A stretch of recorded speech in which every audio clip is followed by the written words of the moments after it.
Welcome back to the Marketer of the Day podcast. We are here with Luke Van Deer, and we are going to be talking today about so many different things and so many possibilities. We're going to be talking about rank and rent SEO, how to get your website to rank on the first page of Google, side hustles, getting people to pay you without being good at sales. We will see where the conversation leads. So Luke, glad to be talking to you. Yeah, thanks for having me on, Robert. I'm super happy to have you on. So what are we talking about here today? What is your passion? What has you fired up? What can you not help but tell us about? I just love teaching people how to create a passive income, especially the people who want to get rid of their 9-to-5 job by renting out this digital real estate to business owners, just doing lead generation. And I mean, renting out digital real estate sounds awesome because what comes to mind just right off the bat is that I can build something, I can more or less kind of guarantee income coming in once I land someone who can buy from it. And then there's kind of that feeling of like with the real estate idea in general is that I can own this thing. And then if the buyer drops off or the income drops off, then I can maybe digitally evict that tenant and then get a new tenant. At least that's what comes to mind. So how far on the ball or off the ball am I as far as these first impressions about this whole renting out digital real estate idea? Oh, that's right on the ball. That's exactly what it is. It's the same idea like physical real estate. You're just doing it with the internet and websites instead of, buying a property and having tenants. Your tenants are now digital. Okay. And so what are we building and what kind of access are we giving? Because then what comes to mind is, everyone talks about build a website and then, place ads or sell ads. But I imagine Sure. that your idea is like give them some kind of login access, but then there's the worry of, well, will they trash the site? Will they take over the site or clone it or something like that? So can you give us maybe like an example or a story? Like what do you build? And then how do you kind of move these digital tenants into the digital property? Sure. So you're looking for a market somewhere, it could really be anywhere in the world. I just like to stick to the US just because I'm here, but look for a market where there's search volume and people that need some service and that it's not being served or it looks like it's easy to take over that market. And then you build a website to fill that need. And once you move that website up in the search results onto that first page of Google, people see it. So you have a lot of visibility. And now people are going to this website looking for whatever the service is. It could be a plumber, it could be a roofer, tree service, a concrete person, whatever the niche is. And when you have people that are looking for it now, those are all customers. So now we're going to connect that customer to a business owner, almost like a broker would. And then we charge for the fee of, bringing them customers. And because it's your website, you built it, you own this digital asset, which gives you complete control of your income and what happens, who you work with, and many other things. Well, right off the bat, this sounds amazing because I'm sure you've been in this situation many times where I need something fixed now, right? My Right. sprinklers are broken, my water heater is broken, my dishwasher's broken, something like that. And then if you're anything like me, Luke, I go and I look on Yelp, I look on the Google reviews. I'm desperately searching like my town name plus what the service is. And then Right. there's kind of there's like the obvious ads. There's like sometimes there's some kind of 800 number and I'm like, that's not a local person. And then sometimes I'll find a phone number and I'll make a call and I'll end up on like a nationwide switchboard and they'll say like, Right. what city? And I'm like, but I thought I'm calling a mom and pop. And then every now and then I'll come across one of these like landing pages and it looks kind of like a single page generic kind of lead capture thing. And I'm not exactly sure if it's owned by the person or what it is. So I think maybe that's me finding one of these types of websites that you're mentioning. And so it makes a lot of sense because at least from over the years of like, home ownership, I get so frustrated as far as like finding the solution that I need right now today. I get a call back a week later. And so you're saying like if someone is setting up like a plumber lead capture page in their town, someone needs a plumber, they find this page and it ranks highly on Google because they've done this, digital marketing magic to get it set up. Someone fills in like their information, their name, phone number, all that into this plumber lead capture form. Where does it go? Because that's kind of I always wonder, like, does it go to like an app, an email, a text message? How do you get the the lead to this person that you're selling the leads to? Sure. So the lead, when they go to the website, it kind of depends on what they're going to do. If the person calls, calls can be forwarded with special call tracking software to anywhere. So you could call this tracking phone number, which we choose local for the exact reason you mentioned, right? I'm not going to put a 1-800 number on there because I want that personal feeling. I'm going to choose a local number from that area. So it looks like, it's a local person because that is who I'm going to send it to when the person calls in. But when somebody calls that phone number, you could have it forwarded to your cell phone. I could forward it to a business owner in the area, whatever I want to do. Initially, when the site's kind of moving up in the search engine rankings, if you haven't found a person who's going to take those leads yet and work on that, you could just take the leads yourself and then just hand them off to people as, a free referral to help some local business owners. But what would happen is, somebody fills out the quote form, you put an email and it will just email to whoever you want it to, and the phone call forwards to whoever you want it to. So once you find a business owner to work with, you just kind of punch in their information on the back end and lead flow is taken care of automatically, goes straight to them. Well, this sounds a thing that maybe at first could be exciting, but also scary. And I hope that I'm not asking you for you to give away any of your secrets. But let's say that you're just starting out and you're trying to get these first few leads to come in, and maybe you're doing some SEO magic, but you're saying, okay, I want to capture leads for a local plumber, and maybe you haven't even landed this local plumber yet. You're saying that, like, take the phone call yourself. So how does that work exactly? Like, if I'm setting this up and I'm saying, well, I don't have a client yet, and I want to go into my phone and ring, and my phone rings and someone says, help, I need a plumber. Like, what's someone even going to be asking me? Or like, am I going to be like fraudulent for like pretending to be a plumber? Like, I'm excited about it, but I'm also like really afraid of a million things that could go wrong, but I might be overthinking it. Yeah, no, fair question. It's one of those things where, like, first time it happened, somebody calls up and I'm like, oh my God, what am I supposed to say here? But really, you're just gonna, act as if you were the secretary and just take down, what they need. That's essentially all it is. So they're gonna call in with some issue, and you're just gonna say, oh, great, yeah, tell me what's going on, and just get a little bit of detail on that. Okay, well, where are you located? Okay, great. What's a good phone number for you? Just collect all the basic information someone would need to reach out to them. And then my response is typically like, listen, all our guys are in the field at the moment. I will get in touch with them and I'll have somebody give you a call back in a couple hours. So, unless it's an emergency thing where they need somebody right this second, that's a pretty standard response where now I have a couple hours to go reach out and find a local business in the area who can handle the work. And it's only something I have to do, initially until I find a business owner that I think, is a good one for the area and they could actually serve clients and they do a good job.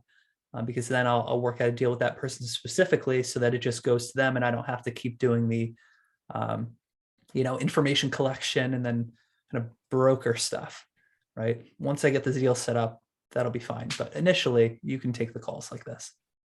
I mean, you make it sound so simple because, like, yeah, up until 2 minutes ago, I was thinking of like a chicken and the egg problem of like, well, I can't find the plumber first because I don't even have leads to send him. But then if I get the leads, I don't know where to send it. So you're saying take the call at first, pretend to be the secretary, get the information, and then go and find someone to give that lead to, knowing that it won't be forever, knowing that this is kind of your way of so is this a way of like delivering value first? Because I imagine if you only have like one hot lead or one of these calls per week, it's not something to say like, hey, give me $20 for this or something, right? Like, am I right in saying like at first you're passing these leads along for free, maybe to like make a first impression with that plumber? Yeah, I think it's a good way to do it. I mean, it kind of depends on how you want to do it. There's a lot of different ways. Like, you could reach out to somebody before you have any leads and say, hey, listen, I saw that you serve the local area. Like, do you offer XYZ service, whatever you happen to be targeting on your website? And if they do, and it looks like, they do a good job, you can check, Yelp and Google reviews and so forth to kind of get a feel for how they are. You could just say, listen, man, I'm putting up a website. I'm going to be generating leads for this niche. And my end goal is once the website reaches, the top of the search results, I'm going to find a local provider who wants to rent it from me. I'll send them all the business from it and they'll pay me a monthly fee. But in the meantime, I don't want these customers to go unserved. So, if you'd like some free referrals, I'd love to send some your way. And nobody's going to turn that down, right? Everybody's like, yeah, that'd be awesome. And if it turns out that, when the site gets to that point, they want to continue receiving the leads, great, you can make a deal with them. If not, you now have a website that's producing all these leads, so it's worth a lot of money, and you can just reach out to somebody else who wants it. Typically people who are already paying for leads because they already believe that they'll get value from, paying for leads. People I paying for mean, Home Advisor, Google Ads, so forth. this is so cool. And it's like the way that you describe it here, it seems like there's like the proof of concept built in, right? Because we always Sure. we'll build things or have an idea of a project, and I'll be like, well, getting something ranked in Google, that sounds good in theory, or getting people to call a number or fill in a form, that always sounds good, but then you never know until you actually get it working. But then, as you know, Luke, with some of this internet stuff, it's never instant, right? You say, well, I want to Right. get to the front page of Google. Maybe you'll be on page 3 and you work your way up to 2 and then 1 or something like that. And so what I like about your thought process here is every step of the way we can kind of take these baby steps, and you can't lose because, like you said, it's an asset that grows in value. So the next thing that comes to mind here is, like, do you know more or less like what the numbers are like as far as when you go and like try, like you contact these, say we're on the plumbers, right? You're contacting these plumbers. Do you know, like, if you contact like 10 of them with these leads, do you get one of them to rent the site? Or like, I don't know, like, I don't even know what I'm really how to phrase this, but like how much input do people typically have to put in to get the one renter, I guess is what I'm asking. Right. Okay. So I mean, it's probably going to depend on, how good the person is at just having a conversation.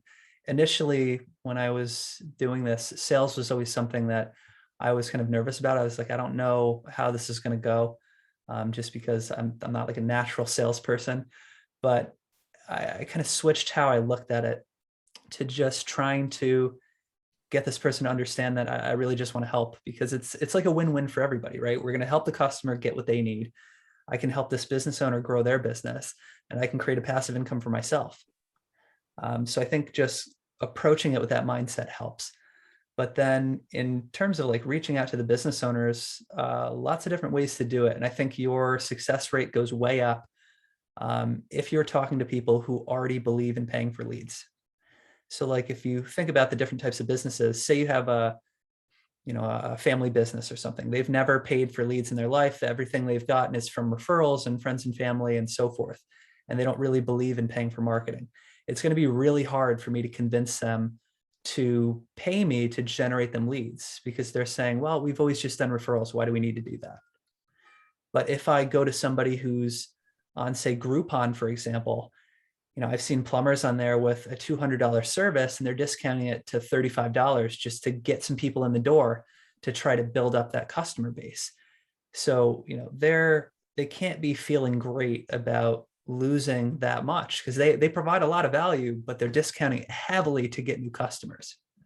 So now I can provide, a similar, if not better quality customer for them and solve that problem. They don't have to discount their services anymore. So really, it's just finding those people who, are in that situation, want to grow their business, are looking for more leads, are currently paying, whether it's people paying for Google Ads, people using Home Advisor, Thumbtack, Groupon, any of these other services, or people that are, buried 20 pages back in Google that nobody's ever going to find. If you contact them, the majority of people will happily have a conversation with you and say, yeah, it'd be great. If you can show me that this provides value, I'll pay for it. And you reminded me of all these things that like I've heard over the years and forgot.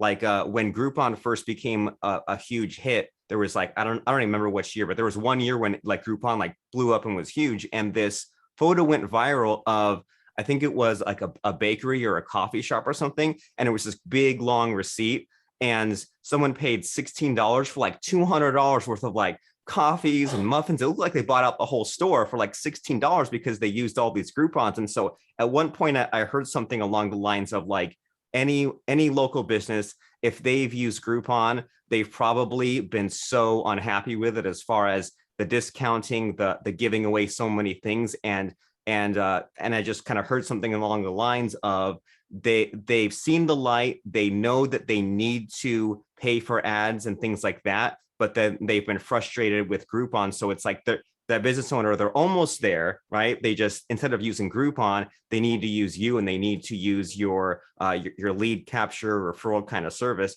And I mean, all these good ideas that you listed, right? If you do a search already and you see them running ads already, well, then maybe this you referring leads to them can work in addition to that, or instead of that, or like you said, go to the deeper pages of Google where almost nobody clicks, but they're still living there, and say, hey, you're not getting the search engine results that you want, but I can send these people to you and make it a lot easier on you. And I imagine too, does this lead to other things as well? Because I imagine that, if you're a digital agency and there are things you can do like a Facebook ad campaign or a website or something like that, I imagine that if you can get your foot in the door by sending them these customers, then maybe if they're talking to you, then some of these businesses are open to other ideas and services from you as well. Is that on the right track? Absolutely. Yeah, I think one of the easiest ways to work with a person is just send free leads in advance to build up that trust. Because if you think about most businesses, they've been burned before by something, whether it's advertising and they're just paying tons of money for ads when competitors are clicking on it, just running up their bill, or maybe they had a marketing company that didn't do a very good job. Whatever it is, a lot of these people have had a really rough go, so they're not going to be the most trusting. But if you send some stuff in advance, send some free leads, send some referrals, and that works out, you've now proven that you have value, and you've never asked for anything, right? All these people all day long are getting emails, hey, we'll charge you $2,000, we'll get your website to the top in 3 months, or hey, it'll be $5,000, we'll build your website, it's going to be great. It's all these things where they're paying up front and not knowing if they'll ever actually get what they've been promised. So we're just flipping it. And by doing that, it's an easy win for you. They're going to want to work with you. And you're absolutely right. It opens the door to a lot of different stuff. It just depends on whether you want to fulfill that. So for me, my end goal was passive income. I wanted to build some assets, have this digital real estate, get it rented out on like an auto payment with a credit card, just have it auto charge on Stripe, so that once it's kind of lined up, the leads are going in, I don't have to do anything for maintenance, and I can just be paid every month and just move on to the next project. But if somebody has an agency, they want to work on other people's websites, they want to run Facebook ad campaigns, Google ad campaigns, all this stuff comes up because these business owners want more. Sometimes their website's not great and they're like, hey, do you offer web design too?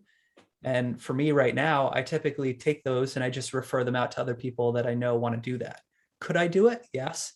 But again, it takes away from my goal, which was passive income. And what's cool about this thought process at this stage is this is rinsing and repeating, right? You collected these leads and you sent them to the plumber, you demonstrated value first, and then maybe you land them in that way. And then if they want these Facebook ads or this website, then guess what? You take that lead and you find someone that does the Facebook ad or the website, and it's like continuing the process. So it's pretty cool how it's like kind of just like pivoting or pointing this in a whole different direction and doing the same thing. And you make it sound so simple, but we've mentioned little bits and pieces here where there's things left out, right? There's things like how to figure out the phone number and the forwarding and the landing page. And you mentioned Stripe and there's billing. So what's cool about this is that we've mentioned the concept, the process, but then there's also people need to go to you to figure out the exact system, the exact secret sauce. And I also like how you mentioned here that you don't have to be a salesperson. That if you're kind of more on the shy side, which I mean, guys like you and me, where we can be social, we can be on a podcast like we are now, but there's a reason why we got a job or not a job, but we make our living sitting behind a computer and not Right. going face to face and doing a sales call. It's like because we don't want to be a salesperson. And I think that I would even go as far to say like the average person probably is not wanting to be a salesperson. And so what's cool about this system that you've mentioned here is that you're just being a connector, you're just being a recommender, and your first impression, your first foot in the door is you're saying, here's this thing for free. Here's this way I want to help you out. You're not being like those pushy guys on the phone saying, website's $5,000, pay me money. So that's really cool too. So man, my brain is alive and on fire thinking about the possibilities of the actions that can be taken. I feel like right now I want to go out and build a spreadsheet of all the plumbers or all the roofers in my town or something like that. So this is exciting. And so if people are listening and they're excited about the possibilities as well, what's the next step here? How do they continue this conversation with you? What's the website? What's the offer? Yeah, there's a lot to the process. So it's something that I've spent years trying to figure out and nail down an exact process to make this, easier. Definitely not easy. You still have to put in some work, but easier and something you could follow step by step. And right now, the easiest thing to do for anybody who's interested in just learning more about this would be to go to websiterentalcoaching.com. That's my website that covers it. It's called Website Rental Coaching. I teach people how to follow this process and create a passive income doing it. We have a good mix of 9 to 5 employees that have just completely replaced their incomes and left their jobs.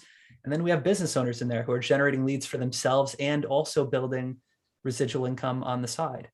And that website has a mini course that walks through all the steps and a webinar. So you can get a high level idea of what we've talked about today, a little bit of what it looks like and get the visual.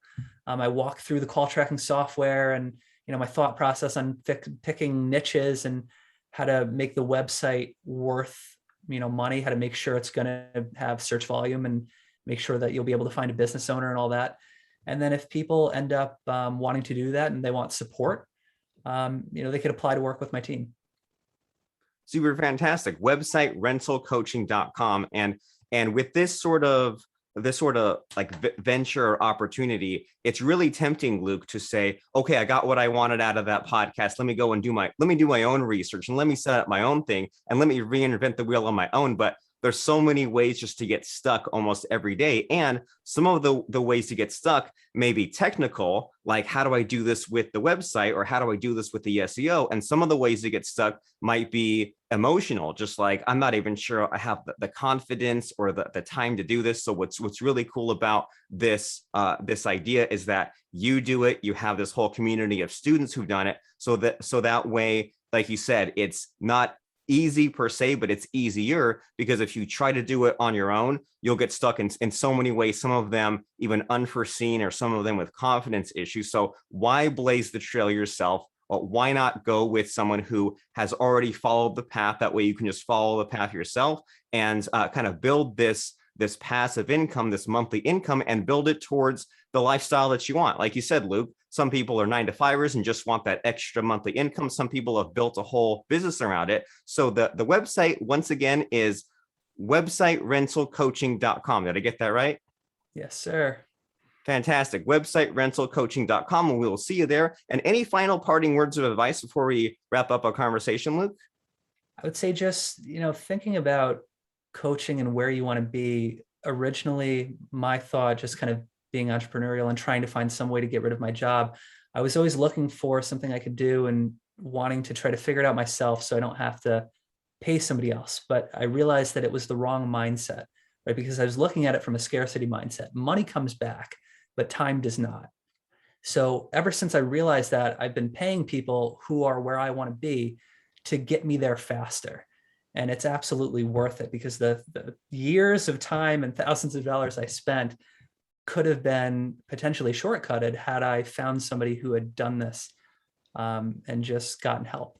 But I didn't have that. So I'm trying to offer people that opportunity so they can skip all of that struggle that I went through. But Fantastic. it still takes action. Still got to decide that you want it and go for it.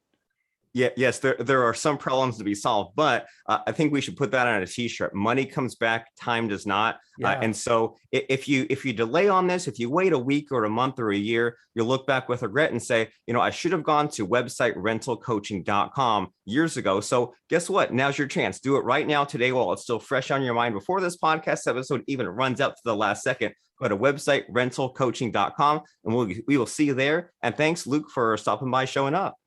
Hey, thanks for having me on.